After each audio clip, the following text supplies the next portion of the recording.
So Balkampet అమ్మవారు హైదరాబాద్ లోనే కాదు దేశంలోనే చాలా పవర్ఫుల్. ఇక్కడ ఎక్కడెక్కడ నుంచి వస్తారు అమ్మవారిని దర్శించుకోవడానికి. మేము కూడా అలాగే వచ్చాం. సో గత దశాబ్ద కాలంగా అనుకుంటే ఇంకా బాగా అమ్మవారి గురించి జనాలకు తెలియడం జరిగింది. ఇది ఎంతమంది సెలబ్రిటీలకు కూడా ఈ దేవాలయం ఒక కేరాఫ్ అడ్రస్ గా మారింది. అమ్మవారు ఒక పవర్ఫుల్, ఇది ఒక దైవాత్మకంగా ఉంటుంది ఈ ప్లేస్. సో ఇంకా మిగతా అంతా హైదరాబాద్ వాళ్ళు కూడా బోనాలు ఘనంగా జరుపుకోవడానికి బల్కంపేట అమ్మవారి టెంపుల్ ఒక ప్రసిద్ధిగాంచింది.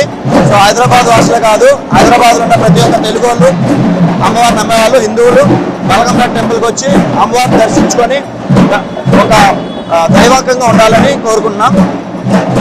అదేవిధంగా అమ్మవారిని ఒక హైదరాబాద్ని, తెలుగు ప్రేక్షకుల్ని, తెలుగు ప్రజల్ని, హైదరాబాదీల్ని, తెలంగాణ ప్రజల్ని చాలా బాగా ఈ సంవత్సరం ఉండాలని, ఎస్పెషల్లీ రైతులు రాష్ట్రం కూడా సుభిక్షంగా ఉండాలని, పంటలు కూడా బాగా పండాలని ఆ అమ్మవారిని కోరుకుంటున్నాం.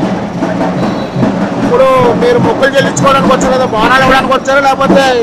అంటే బోనాలు ఉంది ఇంకా, బట్ నా పరంగా పర్సనల్గా నా ఫ్యామిలీ గురించి కోసం వచ్చాను.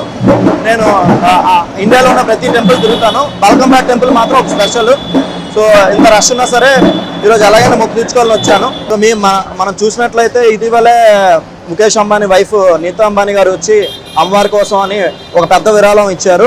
సో ఈ విధంగా ఏంటంటే మన ఎస్పెషల్ హైదరాబాద్లో ఉన్న అమ్మవారి టెంపుల్స్ మన బల్కంపేట టెంపుల్కి ఇంకా ఎక్కువగా అది హిందువులందరికీ ఇంకా బాగా తెలియదు జరిగింది. ఒక 15 ఏళ్ళుగా ఉంది టెంపుల్, బట్ ఇంకా తెలియదు జరిగింది. ఇది ఇంకా బాగా ఇది అవ్వాలి. మనం ప్రతి సంవత్సరం ఎలాగే బోనాలు ఇక్కడ ఘనంగా జరుపుకోవాలని కోరుకుంటున్నాం. సో పర్సనల్గా నాకు ఒక మొక్కు ఉంది. ఆ మొక్కును తీర్చుకోవడం కోసం వచ్చాను ఇక్కడికి. మనం ఉన్న మొక్కులు తీర్చుకోవడానికి కోళ్ళు కానీ, మేకలు కానీ, లేకపోతే ఇంకేదైనా సరే ఇక్కడ మొక్కులు తీర్చుకోవచ్చు. అమ్మవారు మొక్కుల కోసం బాగా ప్రసిద్ధి చెందింది. సో నాకు కూడా పర్సనల్గా ఒక మొక్కు ఉంది. సో నా ఇంట్లో వాళ్ళు నాకు బాగా కావాల్సిన వాళ్ళు చాలా చల్లగా ఉండాలని చెప్పి మొక్కుకున్నాను. సో మొక్కుకి ఇది ముందు మొక్కున్నాను. సో నెక్స్ట్ సంవత్సరం వచ్చి ఆ మొక్కు మళ్ళీ ఇంకోసారి తీర్చుకుంటాను. Thank you.